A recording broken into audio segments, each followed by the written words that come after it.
Bapak Ibu punya masalah apapun, sekecil sampai sebesar apapun, yang paling pertama jangan salahin siapa yang di depan kita menjadi penyebabnya. Tapi coba introspeksi diri antara kita sama Allah. Segera wudu, sholat, taubat, sujud kepada Allah, maka akan mudah urusan itu. Daripada kita sibuk nyalain si fulan, tidak ada gunanya. Kita tidak memperbaiki sumber masalah kita. Kalau kita kerja di perusahaan, apa yang membuat kita terancam tidak kerja lagi di situ? Pelanggaran kan? Itu masalahnya dosa. Kita sibuk melakukan dosa tanpa kita sadari sebenarnya itu sumber masalah kita. Sebagian salaf mengatakan saya mengetahui saya punya dosa dengan Allah kalau saya lihat perubahan sikap dari pasangan hidup saya. Istri berubah sikap, suami berubah sikap. Tunggangan saya, dia mau naik kudanya tiba-tiba kudanya kayak menolak. Atau kita mungkin mau naik mobil tiba-tiba macet. Atau kendaraan mogok atau kendaraan misalnya pecah bannya atau apa saja. Bahkan tikus masuk dalam rumahnya. Dia mengatakan bahkan tikus masuk ke dalam rumah saya itu adalah dosa saya. Sebagian di antara mereka teman-teman kalau lewat di sebuah tempat tercium bau sampah saja, bau tidak enak, dia langsung beristighfar kepada Allah. Kok bisa sampai ke hidung saya? Berarti ada sesuatu. Begitu pekahnya mereka. Jadi jangan anggap remeh masalah istighfar. Banyak orang tidak bisa istighfar, Bapak Ibu sekalian. Banyak orang lisannya tidak bisa mohon ampun kepada Allah karena Allah tidak berikan taufik. Kata sebagian salaf, siapa yang Allah mudahkan lisannya istighfar, berarti Allah ingin mengampuni dia. Makanya kemarin saya ingatkan, baca istighfar sampai ke ujung sana. Astaghfirullah wa atubu ilaih. Kata Nabi SAW dalam sebuah hadis Bukhari, Allah sangat gembira dengan taubat hambanya. Sampai-sampai lebih gembira daripada seseorang di antara kalian yang membawa seluruh bekalnya di atas tunggangannya, lalu dia pergi ke padang pasir yang tidak bertuan. Gak ada orang lain, cuma dia sendiri. Semua bekalnya naik ke atas untanya lalu dia jalan. Pada saat dia penat, dia istirahat di bawah sebuah pohon. Waktu dia bangun dari tidurnya, untanya sudah hilang. Lalu dia keliling-keliling mencari, dia tidak menemukan unta dan bekalnya. Dia sudah putus asa. Kata Nabi SAW, waktu dia sudah putus asa, dia bilang dalam dirinya, saya ingin kembali ke pohon tadi, saya ingin tidur lagi, semoga saja saya waktu bangun sudah mati. Maka dia pun tertidur, waktu dia bangun, dia melihat unta sama bekalnya ada di depan matanya. Kata Nabi SAW, bagaimana gembiranya dia, Allah lebih gembira daripada orang itu pada saat menemukan kembali tunggangan, dia bisa menyelamatkan dirinya untuk jalan dan dapat bekal makanannya, daripada Allah lebih gembira daripada orang itu. Allah senang dengan taubat kita. Kita putar yang kedua lagi, masih bisa kita berzikir. Baca subhanallah, alhamdulillah, wa la ilaha illallah, Allah akbar. Kata Nabi SAW, 4 kalimat yang paling Allah cintai. Bahkan beliau mengatakan dalam riwayat lain, saya mengucapkan satu kali lebih saya sukai daripada terbitnya matahari. Maknanya apa? Matahari kalau terbit semua makhluk Allah bisa beraktivitas, kita beraktivitas, hewan-hewan beraktivitas, semua orang gembira matahari terbit. Orang bisa beraktivitas, terang semuanya, gitu kan? Maka menyebutkan zikir ini sekali lebih baik daripada terbitnya matahari. Kita baca la haula wala quwata illa billah. Kata Nabi SAW, harta simpanannya surga, la haula wala quwata illa billah. Ada sahabat dalam sebuah kisah disebutkan, suami istri, anaknya bujang, remaja, ikut jihad. Kemudian satu hari pulanglah pasukan itu, semua pasukan utuh kecuali anaknya 2 orang ini. Maka mereka mengeluh kepada Nabi SAW, ya Rasulullah, anak kami ikut perang, kami nggak tahu nasibnya. Kalau teman-temannya pun tidak tahu, kalau ada berita dia mati syahid nggak ada masalah. Tapi teman-temannya nggak tahu kemana. Kami takutnya ditawan oleh musuh, disiksa. Apa kata Nabi SAW? Pulanglah, perbanyak ucapkan la haula wa la quwata illa billah. Maka tanpa banyak fikir, dengan penuh keyakinan, suami istri pulang lalu amalkan. Dari semenjak pulang sampai mereka tertidur. Di tengah malam, dalam kisah ini dikatakan dalam riwayat yang sahih, tiba-tiba ada yang ketuk pintu. Waktu kedua suami istri bangun buka, mereka kaget anaknya depan pintu. Bukan cuma itu. Dia membawa beberapa hewan yang merupakan harta rampasan perang. Ayahnya menanyakan, bagaimana ceritamu nak? Dia mengatakan, ayah, saya ditawan oleh musuh. Bahkan saya diikat dengan sangat kuat. Tapi entah beberapa waktu yang lalu, saya merasa tiba-tiba ikatan itu melonggar dan musuh-musuh semua tertidur. Lalu kemudian saya bisa dapat unta mereka, saya mengambil beberapa ya senjata mereka dan juga hewan tunggangan mereka, saya jadikan harta rampasan perang, lalu saya pulang ke Madinah. Dan ayah ibunya tiba-tiba berpikir, waktu anaknya mengatakan beberapa saat yang lalu, itulah di saat mereka mengucapkan la haula wala quwata illa billah. Itu yang kita baca kemarin. Banyak orang tidak tahu dan tidak mengamalkan ini.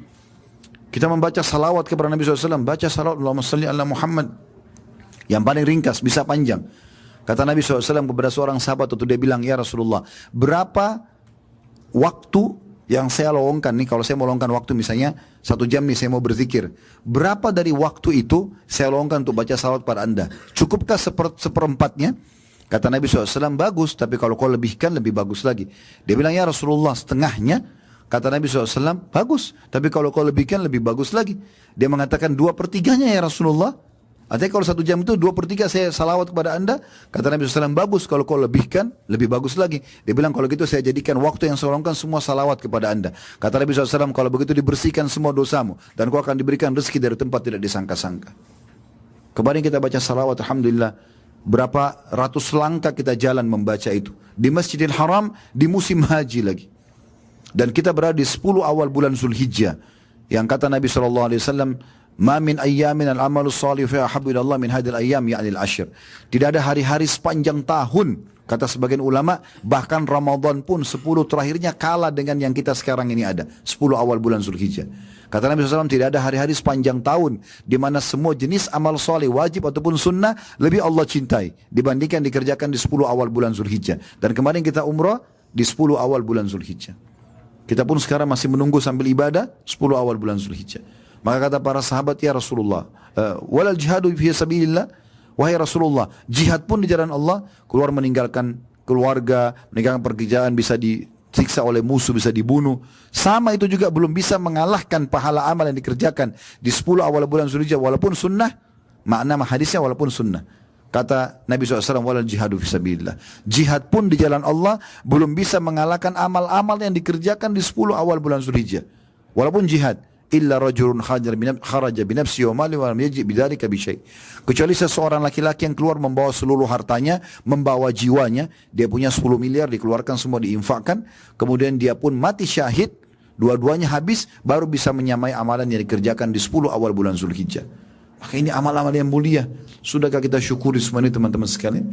Nikmat Allah yang melimpah, di masalah kita kerjakan saja itu. Gugurkan rambut-rambut kita pada saat kita cukur. Pahalanya besar sekali, luar biasa. Dan terlalu banyak nikmat-nikmat yang lain. Coba peka teman-teman melihat nikmat Allah di sekitar kita. Bahkan kadang-kadang subhanallah, ada hal-hal yang kita anggap mungkin itu buruk, padahal sebuah nikmat. Ini saya kadang-kadang sampaikan contoh di pengajian, saya ingatkan kembali. Contoh misalnya lapar. Kalau kita tanya apakah anda mau lapar, jawabannya orang pasti tidak mau lapar.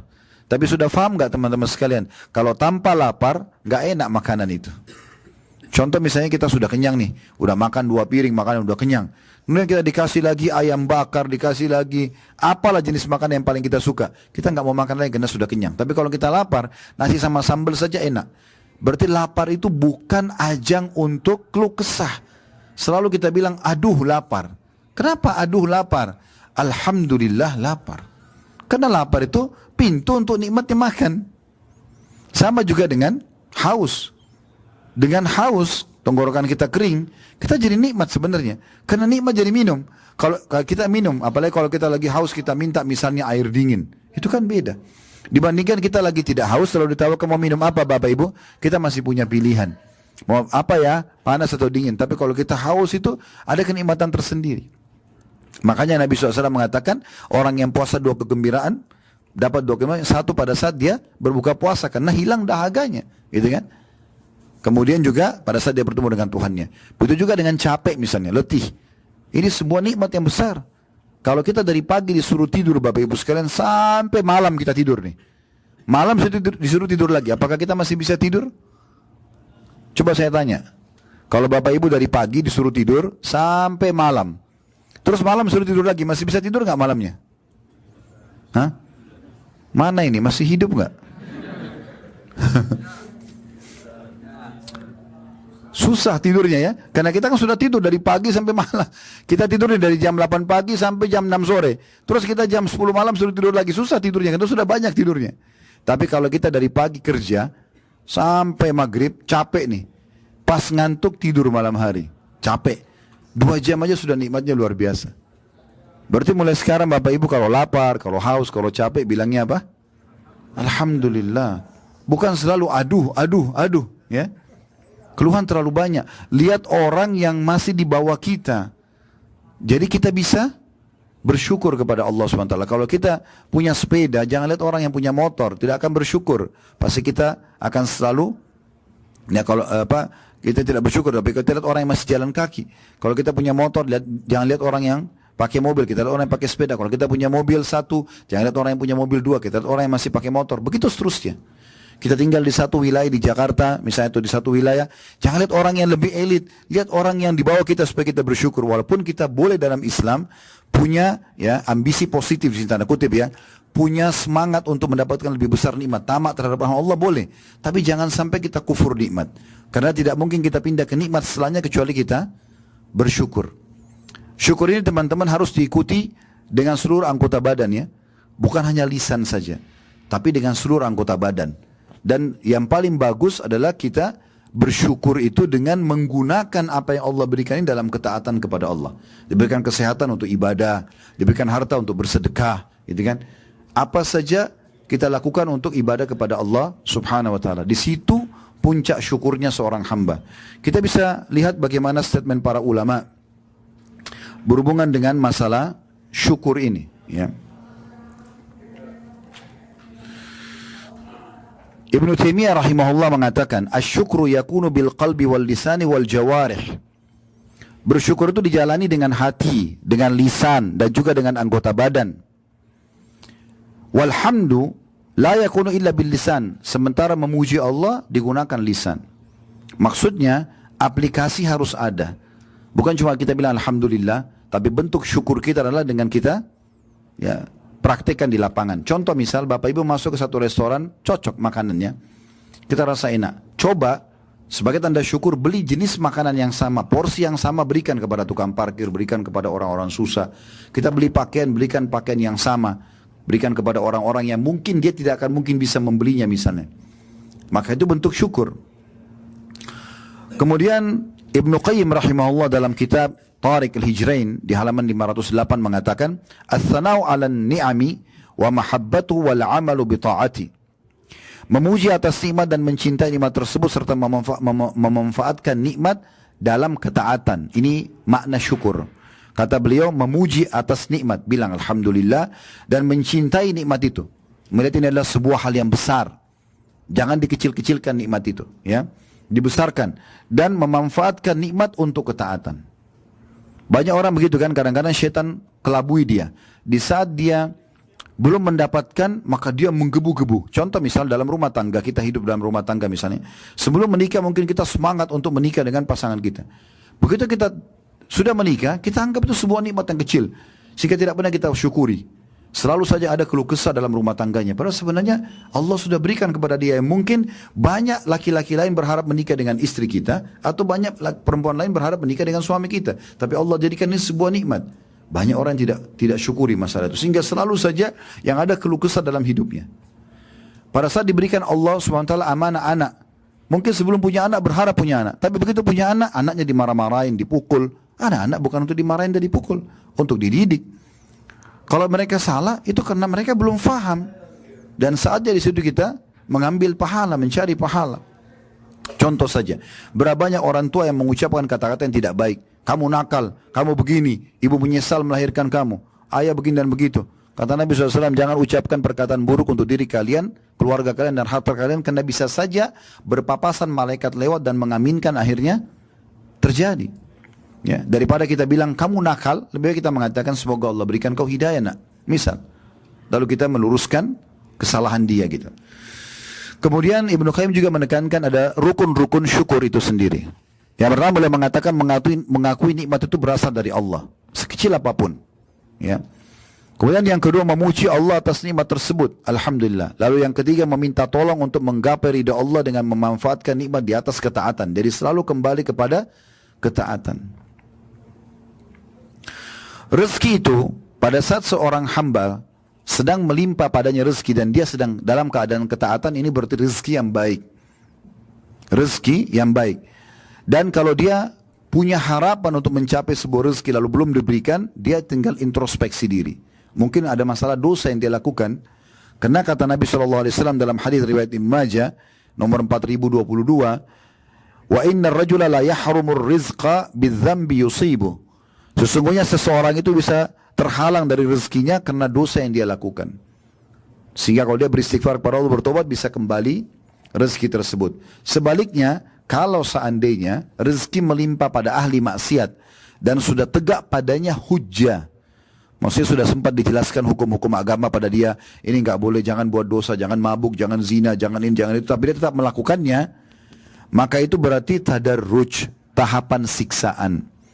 Jadi jangan bilang, tuh teman saya pemabuk tapi rezekinya banyak, benar tuh, ya, gonta-ganti mobil, ini jabatannya selalu naik, itu tadarruj, tahapan siksaan.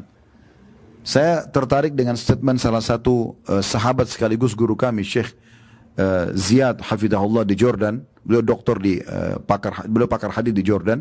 Pernah tabligh akbar datang ke Indonesia. Waktu itu pas saya ada acara tabligh akbar di Makassar dan beliau ada, saya minta beliau ngisi saja. Beliau bicara tentang masalah perkataan salafus saleh, masalah ibadah, masalah keimanan. Di antaranya beliau mengatakan waktu itu menyinggung masalah bagaimana kita bersyukur dan usahakan jangan mendikte Allah. Beliau kasih contoh dirinya sendiri. Beliau bilang begini, contoh saya, dia bilang, saya dulu saking semangatnya waktu menikah ingin sekali punya anak laki-laki. Maka saya bilang dalam doa saya, ya Allah jangan kau karuniakan saya anak kecuali laki-laki. Dia bilang subhanallah 5 kali istri saya hamil keguguran terus. Dan semua pada saat keguguran itu ternyata anak perempuan. Dia kan berdoa, ya Allah jangan kasih saya anak kecuali laki-laki. Takdir Allah perempuan, gugur anaknya. Maka dia bilang saya datangi guru saya, kebetulan beliau muridnya Syekh Albani. Beliau mengatakan saya datangi Syekh Albani, lalu saya katakan, Syekh tolong kejadiannya seperti ini, apa saran anda? Doakan saya. Kata Syekh Albani, semoga Allah berikan kau keturunan yang baik dan terima apa yang Allah berikan. Dia bilang semenjak itu saya ganti doa saya mengatakan ya Allah berikan saya keturunan yang baik. Maka sekarang beliau punya 5 anak, laki-laki dan perempuan. Semuanya dianggap sebuah nikmat yang besar. Nah ini contohnya, karena banyak orang kadang-kadang dia minta tapi maksudnya kepada hal-hal yang detail yang mendikte Allah. Jangan. Boleh nggak Ustaz kita bilang ya Allah berikan saya pekerjaan ini? Boleh saja. Ya Allah berikan saya anak laki-laki? Boleh saja. Tapi jangan bilang ya Allah jangan berikan saya kecuali anak laki-laki. Gitu kan? Ini masalahnya di situ, ya. Ibnu Hazm berkata rahimahullah, wa amma man syakara bilisani wa lam yashkur bi jami'i a'dha'i. Adapun orang-orang yang bersyukur dengan lisannya tapi tidak diikuti dengan anggota badannya. Lisannya iya alhamdulillah tapi tidak pernah bersedekah, tidak pernah memaafkan orang, tidak pernah ada tanda-tanda dia memang beriman kepada Tuhannya dan mensyukuri nikmat yang ada. Maka beliau mengatakan perumpamaan orang yang bersyukur dengan lisannya tapi tidak diikuti dengan anggota badannya, famathalu kamathali rajulin lahu kasa fa akhadha bi tarafihi. Perumpamannya seperti seseorang yang memiliki atau mengenakan baju tapi dia cuma pakai ujungnya saja. Falam yalbisu, tapi dia tidak pakai, dia cuma ambil baju itu ujungnya, tapi dia tidak sempat pakai di badannya. Falam yanfa'u dzalika minal bardi wal harri wal thalji wal marad atau wal matar, maaf. Dia mengatakan maka baju itu tidak akan bermanfaat melindungi dia baik dari dingin, dari panas, dari salju, bahkan dari hujan. Diambil dari kitab Jami' Ulum wal Hikam di jilid 2 halaman 84. Artinya kita harus selalu bersyukur kepada Allah Subhanahu wa taala. Begitu juga dengan sabda Nabi SAW yang masyhur, agar kita selalu mensyukuri nikmat, lihat walaupun itu nikmat kecil. Kita bisa minum seteguk air saja sebuah nikmat. Kita bisa merasakan dengan lisan kita makanan tersebut bedanya, oh ini manis, ini pedas, ini asam, ini asin, itu sebuah nikmat. Hidung kita masih bisa membedakan mana wangi, mana busuk sewaktu seketika, sebuah nikmat. Dan yang kita masih bisa membedakan mana intonasi yang keras, yang lembut, itu juga sebuah nikmat. Banyak nikmat kita. Tangan kita masih bisa bergerak sebuah jari-jarinya, semua nikmat yang besar. Maka selalu bersyukur kepada Allah SWT dan jangan sampai digunakan dalam kemaksiatan kepada Allah. Karena Allah bisa angkat nikmat itu dengan kemaksiatan. Kata Nabi SAW dalam hadis sahih, hadis hasan, ini disebutkan oleh Imam Ahmad jilid 4 halaman 278, man lam yashkurul qalil lam yashkurul katsir. Siapa yang tidak berusaha bersyukur sesuatu yang kecil, maka dia tidak akan bersyukur dengan sesuatu yang besar. Maka kita harus mulai dengan hal-hal kecil kita syukuri, baru kemudian menjadi besar. Abu Hazim berkata, kullu nikmatin la tuqarribu min Allah azza wa jalla fahiya baliyah. Semua nikmat yang tidak digunakan untuk mendekatkan diri kepada Allah, maka itu hanyalah sebuah musibah. Oleh karena itu, untuk mendapatkan apa yang dijanjikan oleh Allah Subhanahu wa taala dalam surah Ibrahim, a'udzu billahi minasyaitonir rajim, la in syakartum la azidannakum wa la in kafartum inna adzabi lasyadid. Kalau kalian bersyukur saya akan tambah, kalau kalian kufur maka azabku akan pedih. Itu dengan cara kita bersyukur terhadap hal yang kecil dulu, maka yang besar akan kita dapatkan. Sebagai penutup teman-teman sekalian, setelah ini kalau ada yang mau bertanya silahkan. Kalau kita membiasakan diri sibuk dengan ibadah sunnah, misalnya sholat-sholat sunnah, maka pastikan sholat wajib kita aman. Karena tidak ada orang yang melalaikan sholat wajib mau sholat sunnah, itu nggak ada. Tapi kalau kita biasa sholat qobliyah, sholat ba'diyah, sholat duha, sholat tahajud, sholat wajib kita pasti akan lebih terjaga. Kalau kita biasa puasa Senin, Kamis, Ayyamul Bid, puasa Ramadan datang biasa aja. Orang yang biasa umrah pergi haji begini ringan bagi dia. Ya. Orang yang biasa sedekah kecil, maka yang besar juga dia tidak ada masalah. Maka ini semua masuk dalam aplikasi hadis tadi. Ya, maka kita syukuri teman-teman sekalian, selalu banyak bersyukur. Bahkan subhanallah, saya setelah sekian tahun mempelajari agama ini, saya mengambil sebuah kesimpulan sederhana. Kapan kita selalu bersyukur dan beristighfar, digabungkan dua itu ya. Bersyukur atas nikmat semua, ada salah kita mohon ampun kepada Allah, pastikan tiket kita sudah siap untuk menuju ke surga. Tapi banyak orang subhanallah yang Allah katakan dalam Al-Quran, wa qalilun min ibadiyasy syakur. Tapi sayangnya sangat sedikit hambaku yang mau bersyukur. Ingat cirinya tadi saya katakan, bersyukur itu orang yang jarang sekali berkeluh kesah, bahkan tidak berkeluh kesah dengan lisannya, tapi selalu bersyukur. Ya. Sebaliknya orang yang kufur nikmat justru banyak keluh kesah, sebesar apapun nikmat selalu kecil di mata dia, sehingga semuanya salah. Bahkan termasuk diri dia sendiri, kebanyakan dia anggap dirinya berbuat kesalahan padahal sebenarnya dia sedang mungkin tidak berbuat salah. Allahu a'lam.